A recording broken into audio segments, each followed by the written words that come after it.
السلام عليكم ورحمة الله وبركاته. عاملين ايه يا اصحابي يا اخواتي؟ وطبعا انا جاي النهاردة احكي لكم عن قصة انا عشتها بنفسي وحاجات انا شفتها بنفسي. ساحة ستانيسلاس وحديقة بيبانير.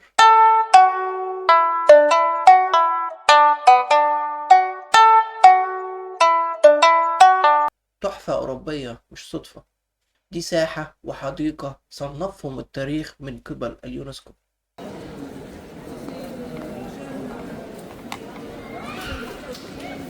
Qui faisait des coupes très bonnes.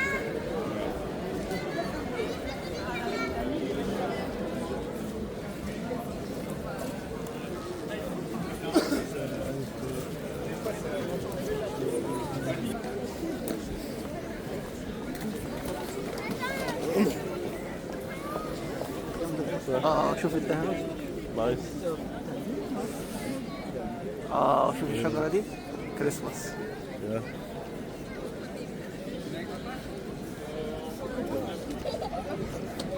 كان جامد جدا.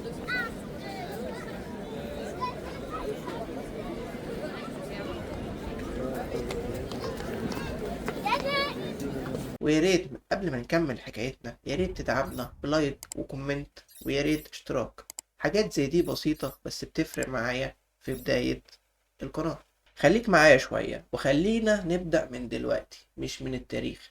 واحنا واقفين دلوقتي في قلب مدينة نانسي الفرنسية قدام مكان أول ما تشوفه تفهم إن مش معمول بعشوائية.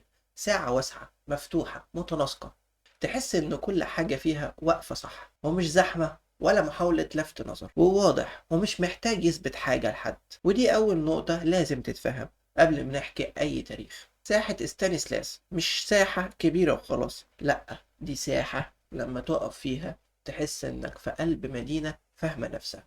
المباني حواليك ثابتة ومتزنة، والزخارف الذهبية اللي موجودة واللي هتلاحظها بشكلها الجميل، وكل تفصيلة فيها محسوبة ومحطوطة في مكانها وبس مش استعراض. وأهم حاجة إن الساحة دي لسه شغالة لحد دلوقتي، مش قطعة أثرية ميتة. الساحة بالليل الصورة بتكمل والإضاءة قوية بس هادية. المكان بيفرض احترامه وجماله وما يطلعش غير من تخطيط صح. باغ دي لا بيبنيير أو حديقة بيبنيير. تمشي شوية وتسيب الفخامة وراك وتدخل في مكان مختلف. أهلا بيكم في حديقة باغ دي لا بيبنيير. حديقة كبيرة بس بسيطة مفتوحة للناس. مفيش تصميم متكلف، مفيش زينة زيادة، أشجار طويلة، مساحات واسعة، ومكان يخليك تمشي من غير هدف. الحديقة دي مش معمولة عشان تتصور فيها، الحديقة دي معمولة عشان تتعايش وعشان تحس المكان. والهوا هنا نضيف مختلف.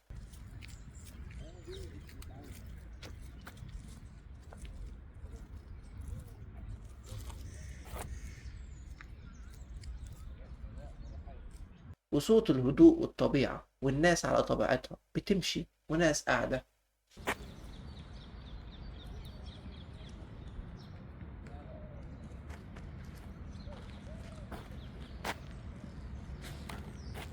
وأطفال بتلعب. مفيش حد مستعجل ولا حد متصنع.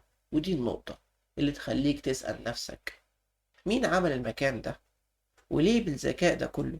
ومن هنا نرجع بالزمن بداية الحكاية. مين ستانيسلاس؟ نرجع للقرن التمنتاشر وقبل ما أوروبا كانت ملعب سياسة. ستانيسلاس كان ملك بولندا وبعدين ما بقاش ملك، بس مش بسبب فشل لكن بسبب تحالفات وحسابات أكبر منه. السياسة شالته وحطيته على جنب زي كتير غيره، ولكن فرنسا قررت تستفيد منه بطريقة مختلفة. الصفقة الذكية. فرنسا قالت له ببساطة تحكم إقليم لورين وتعيش ملك طول عمرك من غير حروب ومن غير مشاكل. ستانيسلاس وافق ووصل نانسي وهو فاهم إنه مش راجع ملك تاني، ده راجع بعقلية مختلفة. أي ملك غيره كان هيبني قصر أو تمثال ويخلص، لكن ستانيسلاس كان بيفكر بفكرة أبعد وشاف إن نانسي مدينة منقسمة، مدينة قديمة وجنبها مدينة جديدة ومفيش رابط حقيقي. وقال لنفسه لو ما ربطهمش مش هيسيب أثر. سنة 1755 اتاخد القرار، مش قصر مش حصن ولكن ساحة. ساحة تجمع ما بين المدينة وترابطها وتنظيم المدينة. جاب المهندس إيمانويل هيري وطلب منه تخطيط مش استعراض. ليه الساحة نجحت؟ لأنها مش معمولة عشان تبهرك، معمولة عشان تخليك تحس إنك في مكان مضبوط. مفيش زاوية مش مظبوطة، مفيش فراغ ملخبط، وده سبب إنها عاشت لحد النهاردة من غير تعديل. طب ليه الحديقة؟ لأن ستانيسلاس فهم حاجة بسيطة: المدينة مش رسم هندسي بس، الناس محتاجة مكان تهدى فيه. ومن هنا جاءت الفكرة، فكرة الحديقة، سنة 1765. الحديقة اتفتحت للناس مش للنخبة. عبقرية، أيوة عبقرية، عبقرية الربط، الساحة تنظمك، الحديقة تريحك. ودي مش صدفة، ده تخطيط. سنة 1983 اليونسكو صنفت المكان تراث عالمي، مش عشان جماله بس ولكن عشان فكرته. مكان لسه شغال لحد النهاردة، يعني أكتر من 250 سنة.